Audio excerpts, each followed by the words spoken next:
The chocolate soufflé was still steaming when the sky caught fire.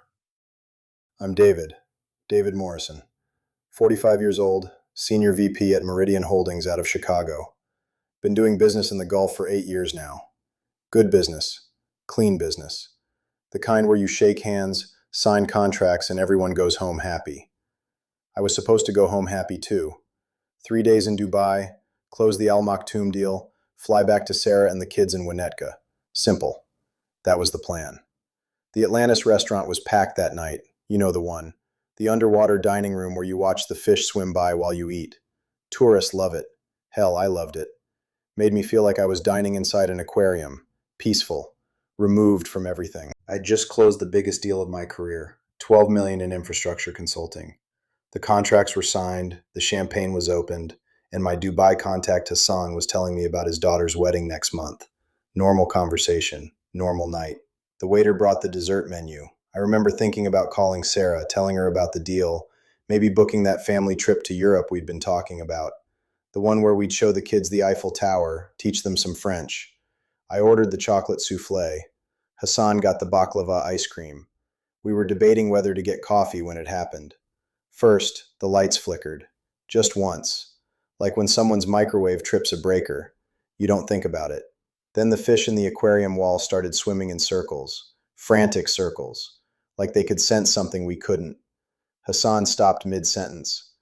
That's strange, he said, pointing at the fish. The explosion cut him off. Not the sound, the light. Through 60 feet of water and reinforced glass, we saw the sky above Palm Jumeirah turn orange, bright orange, like someone had detonated a star. Everyone in the restaurant went quiet, dead quiet. 40 people holding their breath, watching this massive fireball bloom across the horizon through the aquarium glass. The fish kept swimming in circles. Then the sound hit. It didn't sound like thunder. It sounded like the world cracking. Deep, bone deep. The kind of sound you feel in your chest cavity before your ears process it. The champagne glasses on our table started vibrating. The water in the aquarium sloshed. Hassan grabbed my arm. "We need to go," he whispered. But I couldn't move. I just sat there staring at this orange glow spreading across the sky above us, above Palm Jumeirah, where I was staying, where my hotel was. "David," Hassan shook me, "we need to go now." The restaurant erupted. 40 people suddenly remembering how to move, how to talk, how to panic, chairs scraping against the floor, voices in Arabic, English, French, Russian, the universal language of fear. I pulled out my phone. No signal. Hassan was already standing, throwing money on the table. "The elevators will be packed," he said. "We take the stairs. 12 floors. 12 floors of spiraling staircase with 300 other people who had the same idea." The emergency lighting cast everything in red. Red walls, red faces, red panic. Halfway up, I tried calling Sarah again. Still nothing. Not even a dial tone. A woman behind me was crying in what sounded like German. A man in front of me kept saying, "This isn't real," in a Boston accent. I wanted to tell him I felt the same way, but my mouth wasn't working. By the time we reached the lobby level, my legs were shaking. Not from the stairs, from something else. Something that felt like electricity running through my bones. The main lobby was chaos. Hotel guests clustered around the windows, pointing at the orange glow still visible in the distance. Staff members spoke in hushed Arabic into their radios.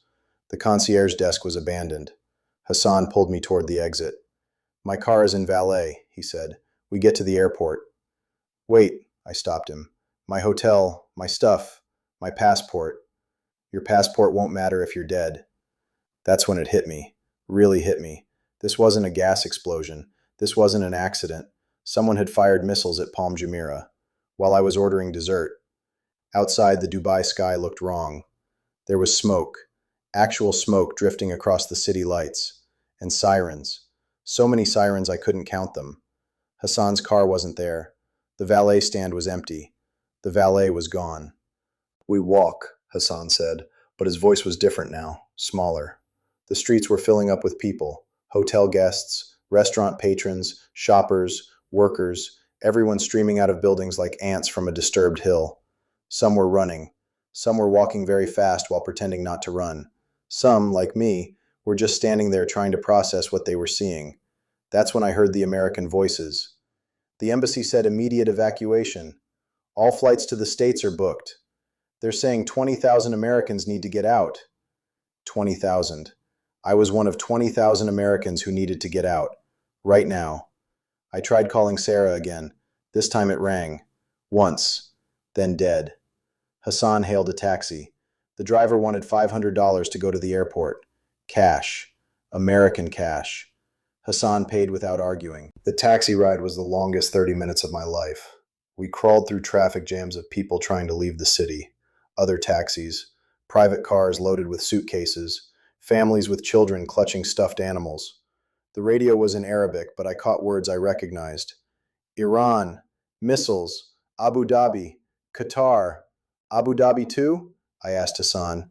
He nodded. And Doha. 3 cities. They'd hit 3 cities. This wasn't a single strike. This was coordinated. The airport was a nightmare. I've been in busy airports. LAX during Christmas. O'Hare during a snowstorm. This was different. This was panic disguised as lines. Thousands of people pretending to be calm while clutching their passports like lifelines. The American Airlines desk had a line 400 people deep. The Delta desk was closed. United was only taking first-class passengers. I called the embassy. Busy signal. I called Sarah. Straight to voicemail. I called my office. Same.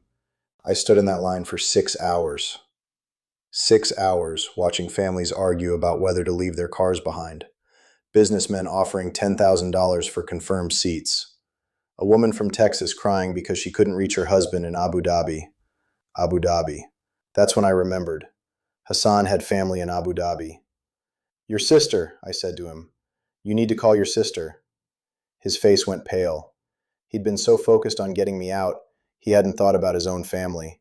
He tried calling. No answer. I gave him my phone. He tried again. Nothing. We stood there in that endless line, 2 men who'd been celebrating a business deal 4 hours earlier, now wondering if our families were alive. That's what they don't show you on the news. The waiting, the not knowing, the way your mind fills in all the blanks with the worst possible scenarios. I kept thinking about Sarah getting the call, the State Department representative on our doorstep in Winnetka, telling her I was missing, or worse. I kept thinking about my kids. Emma's got her senior prom next month. Jake's got his baseball playoffs. Normal stuff. Life stuff. The kind of stuff that matters when nothing else does. By the time I reached the desk, the sun was coming up. The airline representative looked like she'd been there all night. Her uniform was wrinkled. Her eyes were red. Next flight to Chicago isn't until Thursday, she said. It's Tuesday. I know. What about anywhere in the States? New York, LA, Miami? Sir, we're evacuating 20,000 Americans from a war zone. Thursday is the best I can do. War zone. She'd said war zone. I took the ticket. That's where I am now. Dubai International Airport. Terminal 3. Gate B7. Sitting on the floor because there aren't enough chairs. My phone battery died 6 hours ago. The charging stations have lines longer than the food court. Hassan finally reached his sister. She's alive. Shaken up, but alive. 1 civilian died in Abu Dhabi from shrapnel. 1 civilian. Could have been any of us. I still haven't talked to Sarah. I still don't know if she knows I'm alive. I still don't know what Operation Epic Fury is, but apparently it started this whole thing. They called it Epic Fury. I call it the worst night of my life. The man sitting next to me is from Portland. He was here for his honeymoon. 26 years old. Just married. His wife is at the hotel in Sharjah, and he can't reach her. The woman across from me is a teacher from Michigan. She brought 12 high school students on an educational trip.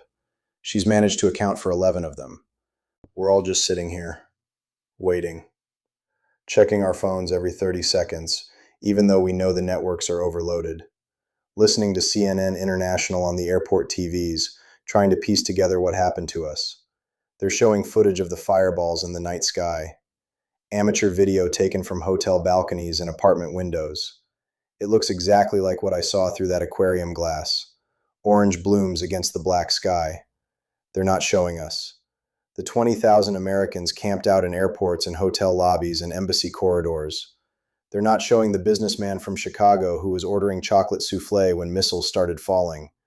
They're not showing the wedding ring I keep turning on my finger, or the way I jump every time I hear a plane taking off, or the fact that I've memorized every crack in this airport floor tile because I've been staring at it for 8 hours. I keep thinking about that dessert menu, how normal everything was, how the biggest decision in my life was whether to get coffee with the soufflé.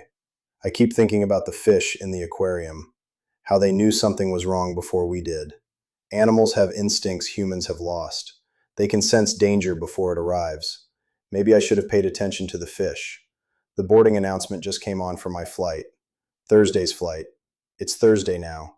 I've been here 2 days. I still haven't talked to Sarah. The embassy said they've notified families, but that doesn't mean anything. That doesn't mean she knows I'm getting on a plane. That doesn't mean she knows I'm coming home. I don't know if there will be more missiles tonight. I don't know if this is over or just beginning. I don't know if Dubai is safe, or Abu Dhabi is under attack, or if Tehran has more targets. I don't know anything except that 12 hours from now I'll be in Chicago. I'll be home. I'll hug my wife and my kids and I'll tell them about the fish that swam in circles, and the sky that caught fire, and the chocolate soufflé I never got to eat. But I won't tell them about the waiting, about the not knowing, about the way your whole life can change between ordering dessert and the check arriving. They're boarding first class now. I'm in coach, row 47, middle seat. I've never been happier to have a middle seat in my life. If anyone is watching this, if anyone finds this recording, share it. People need to know what actually happened here. Not the headlines, not the casualty numbers. This, what it feels like when the sky catches fire while you're choosing dessert. Tomorrow they say the airspace reopens fully. Tomorrow they say the hotels will start taking guests again. Tomorrow they say life goes back to normal. But I don't think normal exists anymore. Not for me. Not after this. I think about those fish every day now, swimming in circles, sensing danger before it arrived. I should have paid attention to the fish.